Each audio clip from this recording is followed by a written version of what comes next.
Confusão na primeira sessão de audiência da CPI dos ônibus na Câmara de Vereadores. Manifestantes pró e contra a comissão trocaram insultos e, olha só, até um sapato foi arremessado em direção ao relator da CPI. O repórter Maurício de Almeida acompanhou, olha só. A Câmara dos Vereadores do Rio amanheceu cercada pela polícia. A PM controlava todos os acessos para o prédio. Pessoas suspeitas eram revistadas. Não era permitido passar com máscaras nem com o rosto coberto pela camisa. Na porta da Câmara eram distribuídas senhas para quem queria assistir à sessão da CPI dos ônibus. Vereadores da oposição entraram na Justiça com mandado de segurança para tentar impedir a realização da CPI, alegando que a indicação dos integrantes da comissão não respeitou a regra da proporcionalidade das bancadas. Mas o pedido foi negado pelo Poder Judiciário. A primeira audiência da CPI começou sem a presença do vereador Eliomar Coelho, o único representante da oposição na comissão.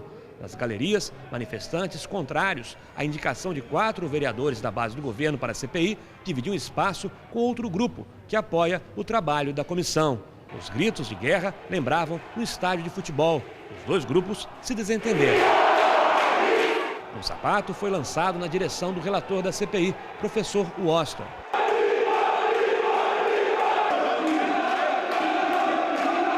Foram convocados para prestar depoimento na CPI o atual secretário municipal de Transportes, Carlos Osório, o ex-secretário de Transportes, Alexandre Sansão, e o presidente da Comissão de Licitação da Prefeitura, Hélio Borges. O primeiro a ser interrogado foi o secretário Carlos Osório. Ele admitiu que o sistema de transportes do município apresenta problemas, mas disse que a Prefeitura está trabalhando para melhorar a prestação de serviços no setor.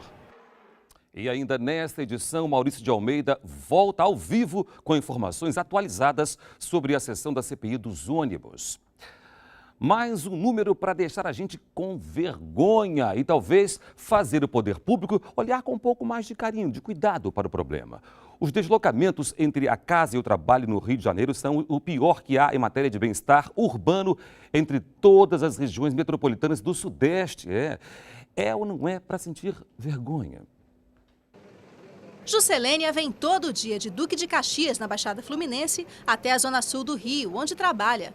Mesmo fazendo parte do trajeto de metrô, ela leva 2 horas para ir ou voltar. O carro do ônibus demora muito vir. Cansa fazer esse percurso? Cansa demais. Uma realidade que muitos enfrentam. Você mora onde? Belford Roxo. E aí vem estudar, trabalhar aqui no Rio?